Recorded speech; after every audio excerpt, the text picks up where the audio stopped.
할렐루야. 사랑하는 대강의 가족 여러분, 오늘 하루도 하나님의 말씀과 동행하는 삶이 되길 소망합니다.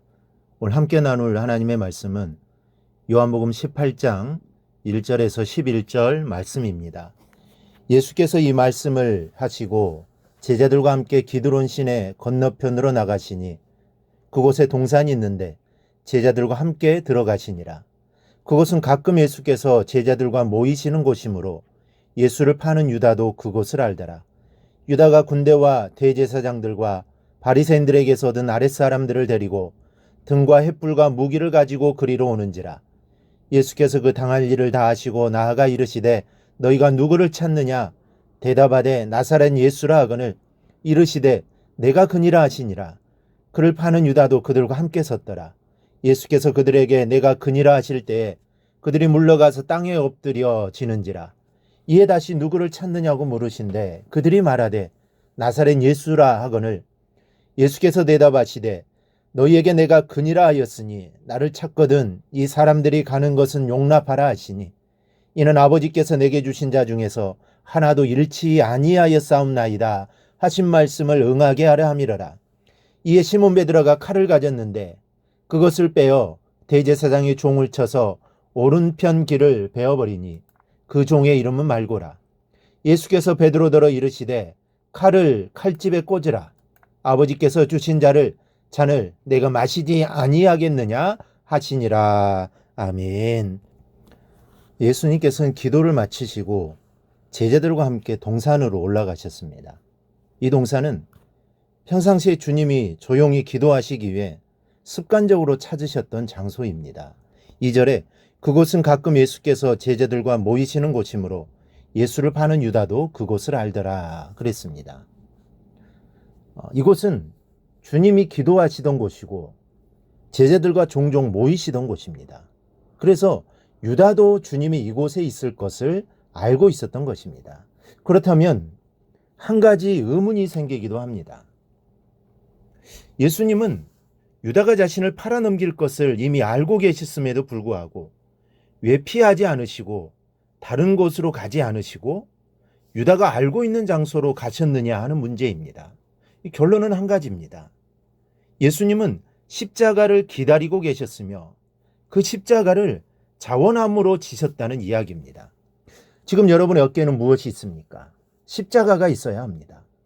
남이 억지로 올려놓는 그런 십자가가 아니라 스스로 짊어지는 십자가가 있어야 하는 것입니다. 성도라면 누구에게든지 십자가는 있습니다. 작은 것이든 큰 것이든 자기의 십자가는 있습니다. 누구든지 자기의 십자가를 지고 나를 따라오라고 주님이 말씀하셨습니다. 그럼에도 불구하고 많은 분들이 화려한 영광과 축복만을 고대하고 있습니다. 마치 제자들의 모습과 같습니다. 제자들은 영광을 원했습니다. 십자가를 원하지 않았습니다. 그러나 주님은 그들이 고난의 십자가를 지게 될 것을 아셨기에 그들을 위해 기도하셨던 겁니다. 어떤 이들은 금으로 만든 십자가를 원하는 경우도 있습니다. 그러나 여러분, 분명 우리의 십자가는 아무런 장식이 없는 나무 십자가여야 합니다. 비록 초라하지만 그 나무에 못 박히는 아픔이 있지만 멸시받는 십자가를 져야 한다는 것을 잊지 않기를 바랍니다. 그리고 십자가를 지되 주님과 같이 자원함으로 짊어질 수 있는 신앙인이 되어야 할 것입니다. 나를 위해서 지는 것은 십자가가 아닙니다. 십자가는 남을 위해 당하는 희생이어야 합니다. 주님께서 인류를 위해 지신 것처럼 우리도 희생의 십자가를 질 수 있어야 하겠습니다. 예수님께 십자가를 지실 때 모습을 보면 또 한 번 놀라지 않을 수 없습니다. 3절을 보면 하속들이 예수님을 잡으러 왔을 때 횃불과 무기를 들고 왔다고 했습니다. 무기를 들고 온 것으로 봐 살기가 등등했던 것을 짐작할 수 있습니다. 이때 예수님이 이렇게 질문합니다. 너희가 누구를 찾느냐?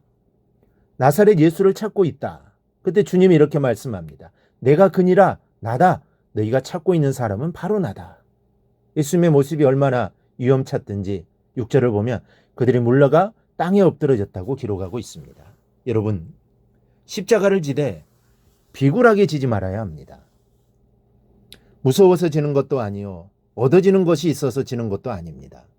오직 하늘의 영광을 위해 한 영혼을 위해 용감하게 십자가를 감당하는 성도가 되어야겠습니다. 교회가 부흥되지 않은 이유는 십자가를 지려는 사람이 없기 때문입니다.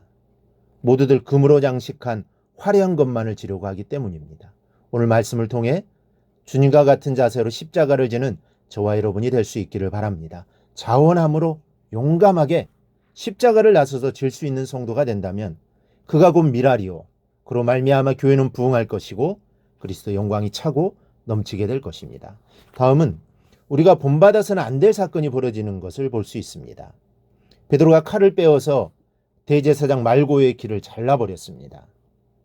예수님은 하나님의 영광을 위해서 멸시천대의 십자가를 지셨지만 베드로에게는 온통 인간적인 생각으로만 가득 차 있었습니다.